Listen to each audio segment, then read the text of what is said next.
Yes, of course. I just wanted to thank everyone, the director, the department, the managing director, the zoning chair, everyone for their comments, especially all the testifiers, for a lot of them waiting for a really long time to share their thoughts in 3 minutes or less. I want to apologize to the zoning chair, but I can't support this bill. I'll be voting no on this measure. And I did when it first came out because of the way that it was transmitted, the amount of errors that were in it, the large amount of amendments that were needed. And my thought as a legislator has always been to try to move with my community so that they can understand why I'm voting the way I do, or why laws are being discussed the way they are, and what is the intent of it, and where are we going with it. And there's been sufficient confusion.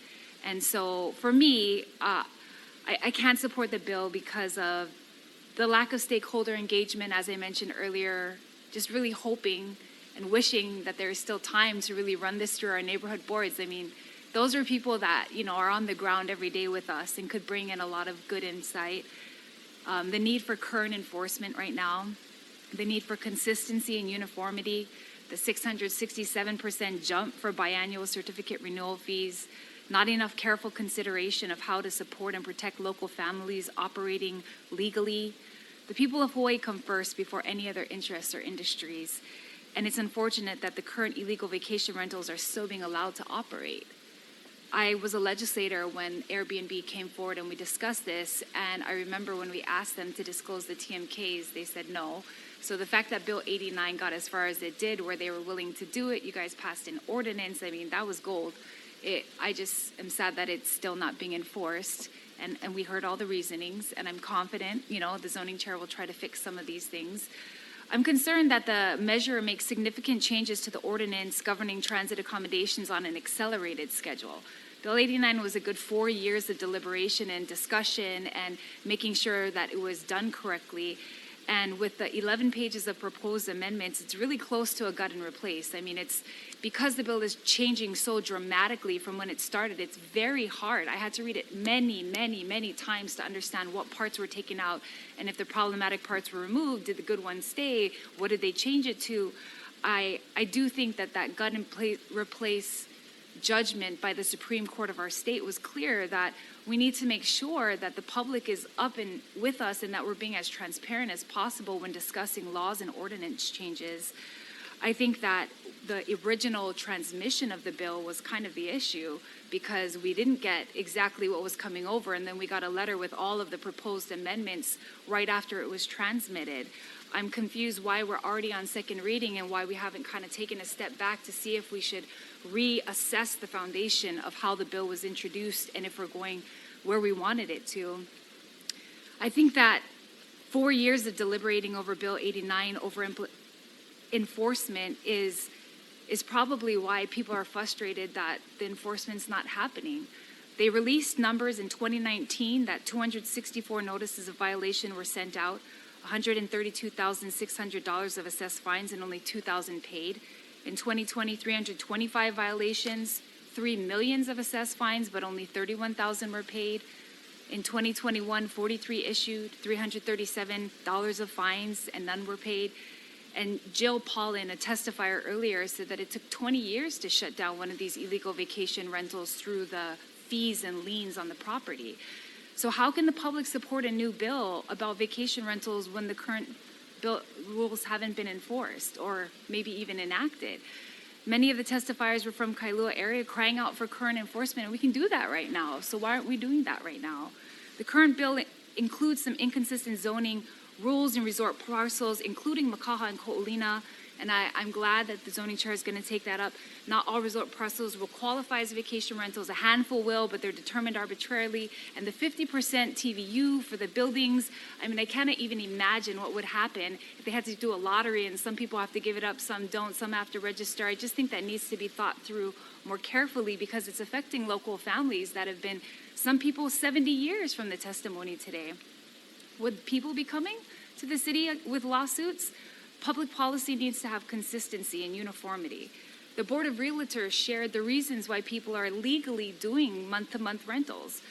New property, home construction, renovations, residents who can't afford anything more than a month-to-month rental agreement, military, traveling nurses, families out of state, government contract workers, college students.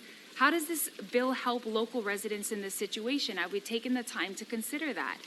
Vlad Gurovich, Melissa Dudelau, Rennie Matthew, these were among a handful of testifiers that brought up some legitimate reasons for local people to rent month to month. The current state landlord-tenant code allows for month to month.